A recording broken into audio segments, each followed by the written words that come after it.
Bonjour, vous êtes de retour à l'Institut des Libertés avec M. Hervé Juvin et Charles Gave. Et bonjour donc, Charles Gave. Bonjour Hervé. On va maintenant essayer de parler de 3 sujets, les uns après les autres. Ce sera donc plutôt 3 émissions qu'une seule. Dans le premier sujet, on va essayer d'expliquer ce qui se passe dans le domaine de l'actualité, c'est-à-dire cette espèce de prise de pouvoir par les États grâce à cette épidémie. Quelles en sont les conséquences? Je crois qu'Hervé a plein de choses à dire là-dessus, et moi j'ajouterai un peu. La deuxième, c'est qu'il faut qu'on réfléchisse tous ensemble à la notion de souveraineté, parce que être souverain, c'est à la fois un grand privilège et une grande responsabilité. Et je crois que les Français ont oublié ce que c'était que la souveraineté, il faut le leur rappeler. Et la troisième, eh bien, je crois que dans cet esprit de compréhension des institutions, il faut bien se rendre compte que dans tous les pays du monde, en particulier aux États-Unis avec M. Trump aujourd'hui, les hommes élus ont un mal de chien à faire passer les mesures qu'ils recommandent parce qu'il y a un blocage d'une espèce des institutions dont on peut appeler administratives. Et je crois qu'il y a un vrai problème qui se pose de compatibilité entre la démocratie et ce que certains appellent l'État profond.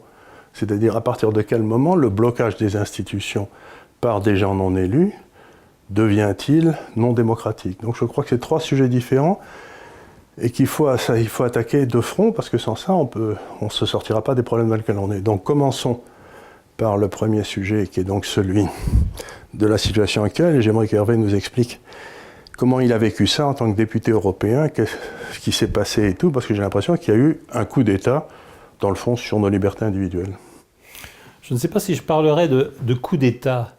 Ce qui semble évident, c'est que nous avons vécu une injonction sanitaire dont on va peut-être découvrir qu'elle n'était qu'en partie justifiée, avec un coût absolument considérable, notamment pour les actifs, et je pense aussi aux jeunes qui vont chercher du travail à partir de septembre, un coût financier absolument considérable, et qui probablement fait penser à beaucoup d'autres choses.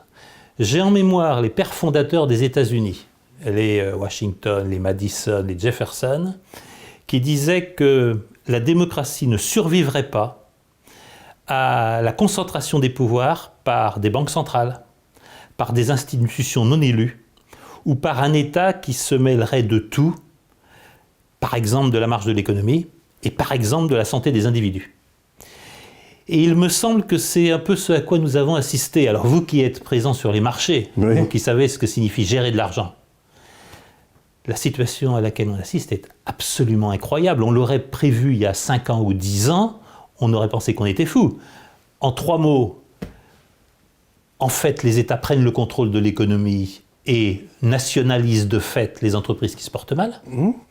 Les banques centrales suppriment la fonction des marchés financiers, puisqu'à partir du moment où elles achètent toutes sortes de papiers jusqu'au junk bond, comme elles achetaient des papiers souverains, la notion de risque disparaît. Le sacro-saint couple rendement-risque ne veut plus rien dire pour l'investisseur. Et on assiste donc à l'extrême fin de ce qu'on a appelé le néolibéralisme, à son inverse exact. C'est une socialisation quasiment absolue de nos économies. Les États, les banques centrales et des institutions non élues gouvernant tout au sein des entreprises, sur les marchés financiers et dans l'investissement. C'est quelque chose de totalement inouï et en quelque sorte on peut dire que toute doctrine poussée à l'extrême aboutit à son inverse. C'est exactement ce qui est en train de se passer. Le néolibéralisme poussé à l'extrême aboutit à la socialisation totale de l'économie. Je crois en effet que c'est exactement ce qui se passe et c'est très curieux parce que c'est fait absolument par des gens non élus. Moi, ce qui me sidère, c'est que ces banquiers centraux prennent des décisions qui ne devraient être prises que par des élus. Et celle qui me paraît la plus importante, c'est par exemple de cesser de rémunérer l'épargne. Si vous mettez les taux d'intérêt à 0, ça veut dire que vous cessez de rémunérer l'épargne. Le pauvre épargnant, il ne touche plus rien sur son argent. Mais c'est un impôt. Oui. C'est-à-dire qu'à la place de toucher 3%, il touche 0. Donc on lui a mis un impôt de 100% sur la rentabilité de son épargne. Oui. Mais la démocratie, c'est le vote des impôts par les élus. D'après les Anglais au XVIIIe, et j'ai toujours été partisan de cette thèse. Donc ça veut dire qu'aujourd'hui, nous sommes dans une situation tout à fait extraordinaire, où il y a des tas de gens non élus qui mettent des impôts ou qui les enlève en fonction de leur préférence philosophique ou amicale. Parce qu'il ne faut pas se tromper, tous ces gars aujourd'hui qui bénéficient des taux d'intérêt à zéro, c'est-à-dire les grandes maisons d'investissement, etc., ce sont des gars qui sont très proches des banques centrales. C'est-à-dire quand vous dites que nous sommes maintenant dans une socialisation, c'est exact, nous sommes dans une socialisation des pertes, mais nous sommes dans une appropriation phénoménale des gains. Tout à fait. Donc, on n'est pas du tout dans un scénario où, dans le fond, on partage les pertes tous ensemble. On est dans un scénario où les gens qui sont proches de la Banque centrale s'en mettent plein les fouilles, et ensuite ils mettent le banquier central à leur conseil d'administration de façon à le récompenser. Et puis, les petites gens, comme il n'y a plus de gains de productivité, puisqu'il n'y a plus de gains d'investissement, puisque plus personne n'investit, puisque ce n'est pas la peine, et bien à ce moment-là, si vous voulez, la productivité baisse, et le coût du travail augmente, puisque la productivité baisse, et il faut virer tous ces gens-là. Donc on a un système qui est exactement, en cherchant à protéger tout le monde, finalement, on tue les petits et on favorise les gros. Alors le mécanisme que vous venez de décrire de socialisation des pertes et de privatisation des profits est absolument gigantesque quand je vois ce qui se passe au niveau de l'Union européenne. On parlait de dizaines de milliards d'euros, après on a parlé de centaines de milliards d'euros, maintenant l'étalon c'est le milliard de milliards.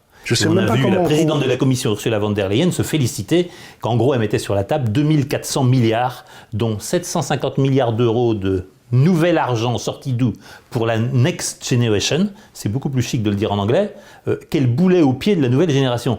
Simplement, tout cet argent ne va pas être perdu pour tout le monde. Ah, ça c'est sûr. Ce qui est très impressionnant, et c'est le mécanisme que vous évoquez, et là, vous êtes en train de justifier la Cour de justice de Karlsruhe, la Cour allemande, qui dit que la BCE ne doit pas se mêler de la politique budgétaire, parce qu'en Allemagne grandit une vraie frustration sur la spoliation de l'épargne et des épargnants. Je crois que la France a peu de culture de l'épargne. Je pense que... Et pourtant, les Français parlent beaucoup. Même si l'assurance vie est le vrai fonds des pensions des Français, avec je crois plus de 1700 milliards épargnés, les Français sont relativement, non pas indifférents, mais ça leur semble assez indolore que les taux d'intérêt réels devraient être combien ? 3% ? Normalement.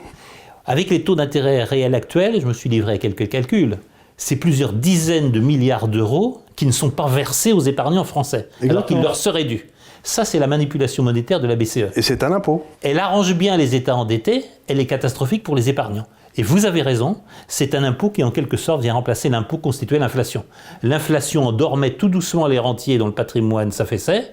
Les taux d'intérêt à zéro ont exactement le même rôle, sans inflation, mais avec un effet différent, je crois, et vous l'avez bien dit, c'est la concentration de la richesse, c'est la concentration des flux financiers auprès de quelques grandes mains.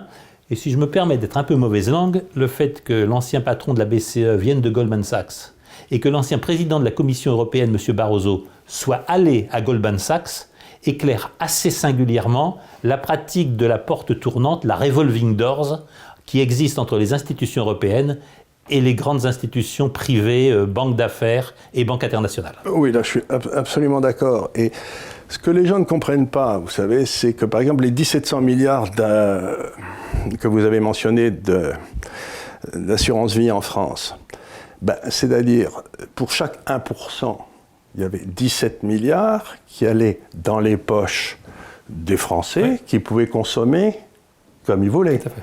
Donc 3% serait 49 milliards ou 50 milliards. Là, ça veut dire que la consommation va baisser de 50 milliards. Oui. Par rapport à ce qu'elle aurait dû être. Et donc les gens me disent, mais pourquoi il n'y a plus de croissance ? Je leur dis, c'est pas difficile. Si on passe son temps à dans le fond, taper sur les gens, sur les fourmis, et si on passe notre temps à subventionner les cigales, il n'y a toujours rien à bouffer à la fin de l'été. Oui. C'est pas parce qu'on empêche les fourmis de bouffer que les cigales vont se porter bien. Et je crois que ça touche à quelque chose de très profond dans la mentalité française et que j'essaye d'expliquer. C'est que nous avons été bouffés par l'idée marxiste, qu'il n'y avait que le capital et le travail qui comptaient. Oui. Vous avez d'un côté le capital, de l'autre côté le travail, et c'est une bataille entre les deux pour se repartir les profits. Mais en fait, pour tout bon économiste, vous avez 3 joueurs. Vous avez le capital, vous avez le travail et vous avez le preneur de risque, qu'on appelle l'entrepreneur. Et l'entrepreneur ne vit que de l'épargne du rentier, de celui qui fait de l'épargne. Et donc, grosso modo, ce qu'on est en train de faire, c'est qu'on est en train de retourner à un monde où il n'y a que 2 joueurs, le capital et le travail. Et ça, c'est l'Union soviétique. On est en train de faire disparaître celui qui est à l'origine de la croissance, qui est l'entrepreneur. Quand je suis arrivé à Hong Kong en 2001, il y avait 5000 Français. Aujourd'hui, il y en a 25 000.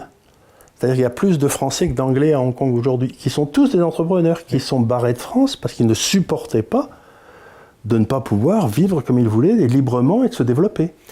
Ce que vous dites me paraît capital par rapport à ce qui fait le lien de cette émission.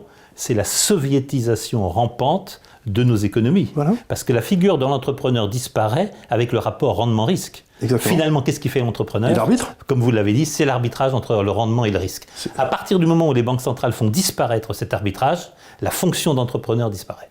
Et on se retrouve avec la fonction de gérant, que vous apprenez à HEC ou dans toutes ces bonnes écoles, mais qui n'a rien à voir avec la fonction d'entrepreneur, parce que gérer une entreprise, c'est pas la même chose que de la créer. C'est-à-dire l'acte de création est une nature divine, l'acte de la gestion, c'est une nature plan-plan, si j'ose dire. Vous voyez ce que je veux dire ? Un manager n'est pas un entrepreneur. Un manager n'est pas un entrepreneur. Et donc, c'est ce qu'on a très bien vu, par exemple, dans le domaine des hôpitaux, où il y a eu ces désastres récemment. On a mis des managers partout. Moyennant quoi, plus rien ne marche. Tout à fait. Alors, il y a un autre aspect dans l'inversion de tout ce à quoi l'on croyait dans l'économie libérale. C'est l'injonction assez paradoxale de Madame Pénicaud, Français, dépensez votre épargne. Oui. Nous n'en sommes plus dans la situation où l'entrepreneur répond à des besoins ou suscite des désirs. Nous en sommes dans la situation où la principale fonction du Français, ça va être de tirer son épargne pour consommer, parce qu'il faut absolument faire marcher la machine. Et là, on est dans une inversion qui m'apparaît extraordinairement dangereuse de ce qu'a été la source de l'économie, de la croissance et du capitalisme vertueux. Bien sûr, c'est tout à fait, vous savez, c'était la loi de C, on appelait ça la loi de C, c'est-à-dire que l'offre crée sa propre demande. Vous arrivez avec un nouveau produit, vous embauchez des gars, vous les faites travailler, et puis si le nouveau produit est bon, Apple ou n'importe quoi, les gens se précipitent pour l'acheter. Là, on est en train, vous avez parfaitement raison, on est en train de faire exactement l'inverse, c'est-à-dire on a des usines d'Apple, il faut que vous changiez votre téléphone tous les ans, même si l'ancien marche très bien. Ça. Parce que sinon, ça va pas du tout. Les pauvres gens qui font des Apple, ils vont pas être au boulot. Mais maintenant, les gens d'Apple, vous empêchez le nouveau produit de se développer. Avec des conséquences dramatiques pour l'entrepreneur, mais surtout pour l'écologie. Parce que l'obligation de consommer, l'obsolescence programmée qu'on est en train d'étendre partout. Enfin, c'est quoi cette histoire sur la voiture électrique, sinon une obsolescence nationalisée de toutes les voitures qui fonctionnent au diesel ou qui fonctionnent à l'essence. Parce que je n'ai absolument aucun doute là-dessus, la voiture la plus écolo, c'est celle qui est déjà construite. Imaginons qu'avec le système de relance automobile qu'a proposé le gouvernement français, on dit en fait à des Français dont les voitures marchent parfaitement bien, mettez-les à la casse pour être vertueux, il faut acheter une nouvelle voiture. Avec un coût absolument considérable qui est le recyclage des anciennes voitures. Les parkings en sont pleins, on ne sait pas comment les recycler, on ne sait pas quoi en faire. La voiture la plus vertueuse, c'est celle qui existe déjà, avec en plus toute l'escroquerie de la voiture électrique, dont le cycle de vie global, fabrication des batteries, fabrication de la voiture, etc., fabrication de l'électricité, vous savez que nos amis allemands fabriquent leur électricité avec du charbon, voire du lignite, qui est à peu près 50 fois plus polluant qu'un brave moteur diesel avec les dernières normes européennes. Donc on marche sur la tête et on aura des conséquences écologiques absolument dramatiques. L'obligation de consommer, c'est exactement l'inverse de ce qu'il faut faire. L'obligation de consommer, c'est quand même une drôle d'idée, mais vous avez parfaitement raison. Et ça, c'est parce que dans le système, on a mis au sommet un certain nombre de gens qui décrètent ce qui est bon pour nous et ce qui est mauvais pour nous. C'est-à-dire que je n'ai plus le droit de faire mes choix personnels. Mes choix doivent être... Il faut que je me conforme aux choix qui sont faits par le chef au-dessus. Mais c'est, encore une fois, une voie rapide vers la crétinisation et l'union soviétisation. On va vers un monde complètement idiot. La question de la dictature sanitaire est posée. J'entendais un commentateur de télévision s'indigner parce que M. Trump ou M. Bolsonaro, sur lesquels on peut avoir le jugement qu'on veut, ne respectent pas les normes sanitaires. Qui a édicté les normes sanitaires ? Qui a décrété comme ça un jour qu'il était obligatoire de porter un masque ? Après que d'ailleurs la délicieuse Sibeth Ndiaye ait dit que ça ne servait à rien de porter un masque, pour se déjuger un mois après, c'est pas grave. Qui a édicté ces normes sanitaires? Qui va aller juger nos comportements privés? Qui va juger nos choix par rapport à la maladie? C'est venu de nulle part, ça n'est signé par nulle part, et ça nous tombe dessus comme les colonnes de la loi, et d'un seul coup on devrait s'y conformer. Il y a quelque chose d'absolument surréaliste dans la soumission d'un peuple qui se croyait libre à des normes venues de nulle part. C'est très dire cette imposition des lois par des gens que personne n'a élus et qui se proclament spécialistes. Moi, vous savez, je suis un économiste. Je dis toujours en rigolant que l'économie a été inventée pour que l'astrologie ait l'air sérieux. Vous savez, et ça fait 40 ans que nos économies sont gérées par des économistes spécialistes de bonne qualité qui viennent de toutes les bonnes universités dans les banques centrales. Et comme vous l'avez dit vous-même, on va de désastre en désastre. Hein. Tout à fait. Et maintenant, comme ça ne suffisait pas d'être géré par des économistes, on a décidé d'être géré par des spécialistes de la santé qui ne sont même plus médecins.